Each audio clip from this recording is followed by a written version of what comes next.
रविवार 2 अप्रैल को कांदिवली मुंबई में हुए यदुकुल पुनर्जागरण मिशन कार्यक्रम में विश्वात्मा भरत गांधी द्वारा अखिलेश यादव पर कथित अवमाननीय टिप्पणी का बहाना बनाकर हंगामा शुरू कर दिया। मंच पर बैठे बाहुबली नेता डीपी यादव, हरिओम यादव व अन्य के सामने 20 मिनट तक लाइव हंगामा चलता रहा। हालांकि कुछ लोग बार बार एक समूह को उकसाकर हंगामे का मजा ले रहे थे। हालांकि अब सवाल यह उठ रहा है कि यादव समाज के कार्यक्रम में हंगामा करने वाले कौन थे, जिन पर समाज क्रोधित है, और अगर हंगामे के दरमियान भगदड़ की स्थिति बनती और दुर्घटना हो जाती तो जिम्मेदारी कौन लेता। फिलहाल हंगामा करने वालों को चिन्हित कर कानून कार्रवाई की मांग मुंबई यादव समाज के तमाम बुद्धिजीवियों ने की है।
तो बता दी लगभग आपने। सिर्फ यदुकुल पुनर्जागरण मिशन पर बात होगी। प्रोग्राम बड़ा शानदार हुआ।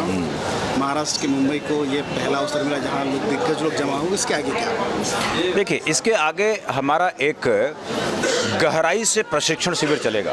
किसी ने कार्यशाला की बात कही थी, वही बात। हम पहले चेतना का निर्माण करना चाहते हैं। हमारे समाज के लोग एक पैटर्न सोचने का आदी हो गए।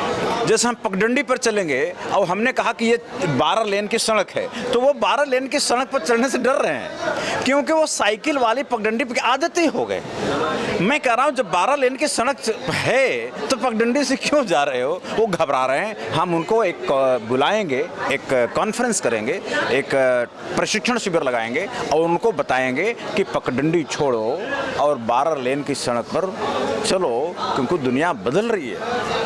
एक सवाल, जैसे कि ये मिशन है यदुकुल पुनर्जागरण, कई संगठनों को ये हुआ कि एक मंच पर लाया गया, लेकिन कहीं न कहीं ये राजनीति में तब्दील हो गया। उसका नहीं, देखिए, राजनीति भी हमारे संगठन का एक उद्देश्य है, खाली राजनीतिक उद्देश्य नहीं है। यदुकुल पुनर्जागरण मिशन कोई बुद्धू संगठन नहीं है।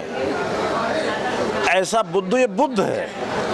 बुद्धू और बुद्ध में ये अंतर है। बिना राजनीति के किसी समाज का विकास ना हुआ ना होगा। इसलिए यदुकुल पुनर्जागरण मिशन कोई डराएगा कि नहीं साहब आप राजनीति से दूर रहो, तो क्या हम कोई लल्लू हैं जो राजनीति से दूर रहेंगे? हम ये कह रहे हैं, चाहे भाजपा की सरकार बने, चाहे कांग्रेस की बने, चाहे समाजवादी पार्टी की बने, चाहे ABCD EFG किसी की सरकार बने, लीडरशिप में यदुकुल रहेगा। अंतिम सवाल, संरक्षक शिवपाल जी हैं। शिवपाल जी फिलहाल दिखाई नहीं दे रहे। कहीं ऐसा तो नहीं कि समाजवादी पार्टी में प्रवेश होने के बाद वे कट से गए हैं यहाँ से? नहीं, देखो, शिवपाल जी संरक्षक हैं। सोच समझ के संरक्षक बनाया गया था।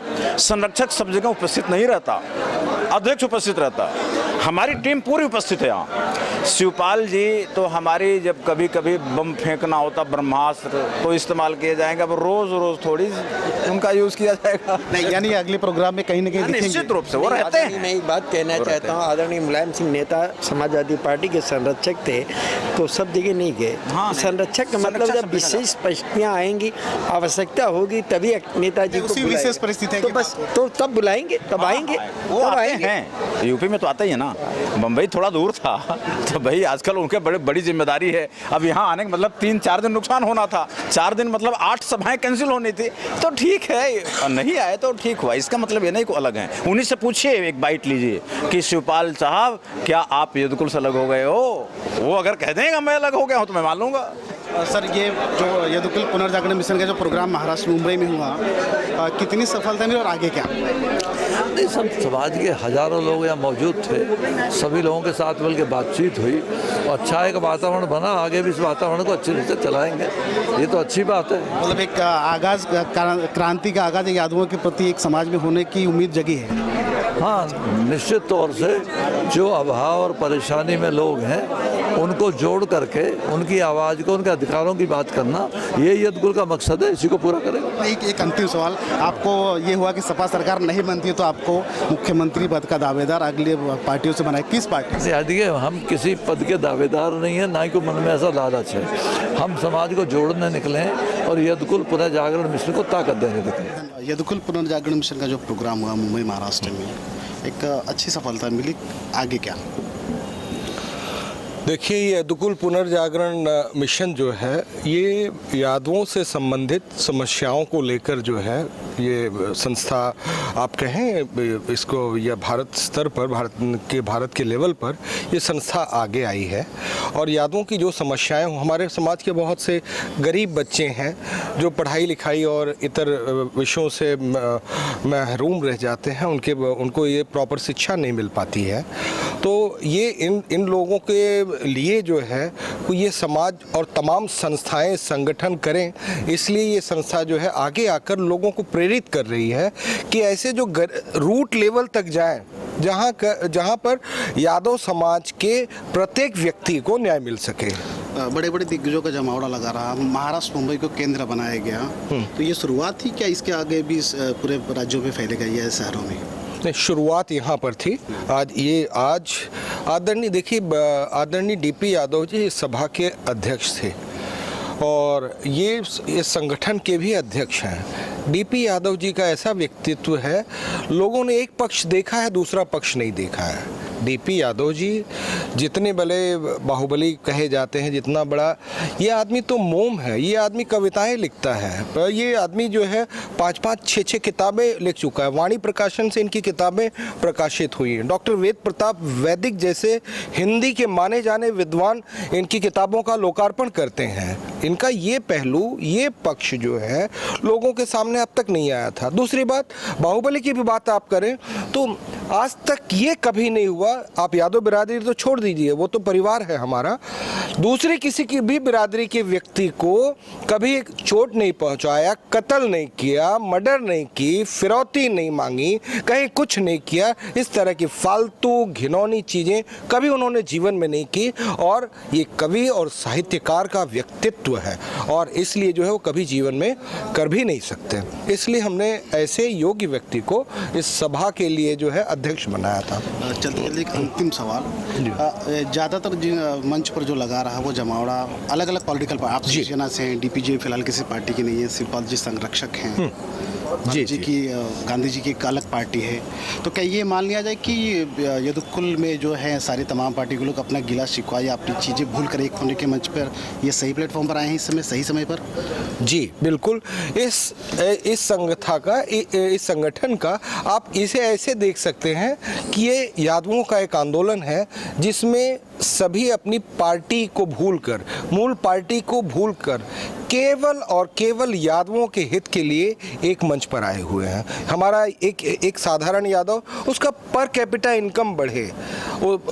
आज हमारे लोगों की जनसंख्या पूरे भारतवर्ष में 25 करोड़ है, मुंबई में 6.5 लाख है, लेकिन आप प्रतिनिधित्व के नाम पर देख लें, कहीं कुछ नहीं है। ये जो दशा और दिशा है, इसमें सुधार आनी चाहिए। बात 85 और 15 की है। आज यहाँ पे ये सारे लोगों के साथ न्याय हो और सब एकत्र हों, हम और अच्छी तरह से लोगों को जो है समझा सकें अपनी बातें और उनके साथ न्याय कर सकें, इसलिए हम लोग इस मंच पर एकत्रित हैं। यदुकुल पुनर्जागरण मिशन में हमारे साथ में डॉक्टर विजयलक्ष्मी जी हैं जो कानपुर से। मैम, सबसे पहले तो मुंबई में आपका स्वागत है। यदुकुल पुनर्जागरण मिशन में जो प्रोग्राम हुआ बड़ा सुंदर, क्या कहना चाहेंगे इसका? मैं दरअसल मथुरा से आई हूँ और डॉक्टर विजय माधव, और माधव मिशन चलता है श्री कृष्ण भक्ति आंदोलन तो ये जागृति मिशन है। आज भगवान श्री कृष्ण 16 कलाओं की जो एक पराकाष्ठा थी, और उन 16 कलाओं का आज हम युवा पीढ़ी में जो इतना पाश्चात्य सभ्यता और संस्कृति से दिग्भ्रमित हो रहे हैं, उनको सही दिशा नहीं मिल पा रही है। तो उनको सही मार्गदर्शन देने के लिए कृष्ण भक्ति आंदोलन, कृष्ण की जो विधाएं हैं, जो नृत्य किया शेषनाग के मस्तक पे, और जो बांसुरी वादन है जिससे प्राणायाम भी होता है, और उनके एक नक पे गोवर्धन उठाना, मल्ल विद्या में कंस को पछाड़ना। आज हम लोग छोटे छोटे बच्चे पिस्तौल ले लेके घूमते हैं। भगवान ने कैसे मल्ल युद्ध में और कैसे अकेले ही कंस को पछाड़ लिया, कोई शस्त्र नहीं, कोई कुछ नहीं। तो ये युवा पीढ़ी को हम संदेश दे रहे हैं कि ये जो यदुकुल है, यदुकुल पुनर्जागरण कैसे हो, यानी कि जागरण तो हो चुका है, अब पुनर्जागरण है, यानी कि ये चीज़ें हो चुकी हैं, हुई को हम रिमाइंडर कर रहे हैं, एकदम रिमाइंड कर रहे हैं कि पुनर्जागरण, जो हमारे कृष्ण ने जो चीज़ छोड़ी है विरासत में, अगर हम उनके हैं और वहीं हमें जाना है तो हमें कृष्ण की ओर चलना है। और कृष्ण बुला भी रहे हैं कि सर्वधर्मानि परित्यज्य मामेकम शरणम व्रज, और तो और अहम त्वाम सर्व पापेभ्यो मोक्षयिष्यामि मां शुच। ये सिक्योरिटी, ये इंश्योरेंस, और ये एक कहते हैं ना सुरक्षा की भावना, तो ये जो भगवान दे रहे हैं गीता में, ये हमें जमाने में नहीं मिलती, अपने सगे संबंधी रक्त संबंधियों से नहीं मिलती, जो भगवान श्री कृष्ण दे रहे हैं। तो क्यों ना उनकी शरण में चला जाए। भगवान कहते भी हैं कि हे अर्जुन, ये लोग जो पूजा कर रहे हैं ना किसी भी देवी देवता के, मना नहीं किया, उन्होंने करी है, लेकिन ते अपि मावे कौनते यजंत अभिधि पूर्वकम, तुम ये जो कर रहे हो अभिधि पूर्वक कर रहे हो, और बहुनाम जन्मांते, बहुत बहुत जन्मों के बाद में तुम विधि पूर्वक, अंत में तुम्हें आना मेरे पास रहेगा, और जब तक मेरी शरण में नहीं आ जाओगे तब तक तुम्हारा अंतिम कल्याण नहीं होगा। तो देर सवेर आता जरूर है कोई ना कोई, कभी नहीं। तो हमारे साथ में कार्यक्रम के अध्यक्ष जगपत बाबू जी हैं। बाबू जी, बड़ा शानदार प्रोग्राम किया गया यदुकुल पुनर्जागरण मिशन के तहत, आगे क्या? आगे का प्रोग्राम अभी हम लोग जो है में मीटिंग बैठेगी, हम लोग डिसाइड करेंगे कि महाराष्ट्र लेवल की कमेटी जो है हमारी, उसका भी पुनर्रचना करके फिर हम लोग दूसरी मीटिंग बुलाएंगे, जल्दी ही बुलाएंगे, 2-3 महीने के अंदर ही। हमारे जो महाराष्ट्र के अध्यक्ष हैं माननीय श्री कैलाशचंद्र यादव जी, वो जैसे ही फ्री हो जाते हैं हम लोग एक बड़ी मीटिंग बुलाएंगे